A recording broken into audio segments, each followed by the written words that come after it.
రాజాలేడే సరే నమస్కారం అందరికీ. ఇందాక జనార్దన్ రెడ్డి గారు చెప్పారు, ఏదైతే ప్రజలకు వాగ్దానం చేశామో మొట్టమొదటిసారి క్యాబినెట్లో ఆమోదం తెలిపినాం. ఆర్డినెన్స్ రూపంలో తీసుకొచ్చాం.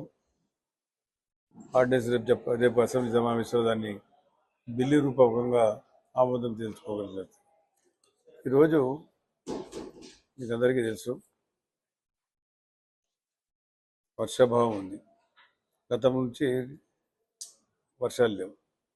నంద్యాల పెద్ద పట్టణం, డ్రింకింగ్ వాటర్ సమస్యలు ఉన్నాయి.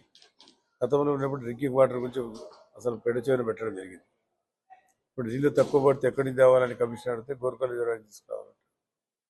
ఇక్కడే వెలుగోడు రిజర్వాయర్లు నీళ్ళు తగ్గిపోయినాయి, గ్రావిటీగా వస్తూ ఉన్నాయి. మళ్ళీ ఇప్పుడు సమస్య వచ్చిందంటే అలగనూరు పోయింది, సర్వనాశనం చేసి పెట్టారు. గోరుకలి ఒకటి ఇప్పుడు మనకు అమృతహస్తం. ఆ గోరుకలను కాపాడుకోవాల్సిన అవసరం ఉంది. ఇటు బనగానపల్లి కానీ, ఇటు పానెం కానీ, నంద్యాల పట్టణానికి కానీ నీళ్లు రావాలంటే గోరుకల్ నుంచి గోరుకల్ రిజర్వాయర్ తీసుకురావాలి. దాంట్లోనే కొద్ది నీళ్లు ఉన్నాయి. ఇంకా వర్షం రాకపోతే ఇక భగవంతుడు కాపాడాలి. బట్ దానికోసం ఒక సమ్మర్ ట్యాంక్ను గతంలో ఏర్పాటు చేశాను. అదే సమ్మర్ ట్యాంక్ అనుకుని 150 ఎకరాలు ఉన్నాయి. గతం నుండి పాలకుల సమ్మర్ ట్యాంక్ను కూడా పట్టాలి అమ్ముకోవాలని చూసినారు, వ్యాపారం చేయాలనుకున్నారు. కానీ ఆ రోజు నంద్యాల ప్రజలు దాన్ని ప్రొటెస్ట్ చేసి నిలబెట్టుకున్నారు. దాన్ని 150 ఎకరాలు ఉంది, దాన్ని కూడా కాపాడుకుని ఆ రెండు కలిపితే పాత సమ్మర్ ట్యాంక్ ఇది కొత్తది తీసుకొని కలిపితే 300 ఎకరాలు అవుతుంది. నీళ్ళు నిల్వ చేసుకుంటే కనీసం ఒక 10-15 సంవత్సరాల కన్నా నీళ్ళు నిల్వ చేసుకోవడానికి అవకాశం ఉంటుందని చెప్పి దాన్ని ప్రపోజ్ చేయడం జరిగింది. ప్రజలు కూడా సహకరించాలా.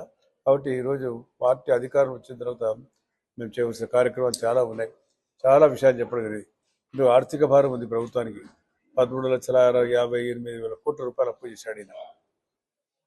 ఒకటి కాదు, రెండు కాదు, 13,58,000 కోట్ల రూపాయలు అప్పుకు వడ్డీ కూడా కట్టాల్సిన అవసరం ఉంది. ఆమెను దానికోసమే ప్రజలు ఆలోచించి సమర్థవంత మరి పరిపాలన ఒక చంద్రబాబు నాయుడు గారు తప్ప నుంచి ఎవరు చేయరని చెప్పి ఆయన ఎన్నుకోవడం జరిగింది. మన పార్టీని ఎన్నుకోవడం జరిగింది. ఆయన అయితేనే అప్పు తీర్చాలా, వడ్డీ కట్టాలా, రాష్ట్ర అభివృద్ధి చేయాలా, ప్రజా సంక్షేమంలో మన పేద ప్రజలు కాపాడుకోవాల్సిన అవసరం ఉంది. ఇవన్నీ సమస్యలు ఉన్నాయి, చాలా సమస్యలు ఉన్నాయి. కాబట్టి నా డిపార్ట్మెంట్ తరపు నుంచి అది చట్టం సరే, అది అమెండ్మెంట్స్ ఎక్కువగా వస్తాయి. పెద్దలకు తెలుసు.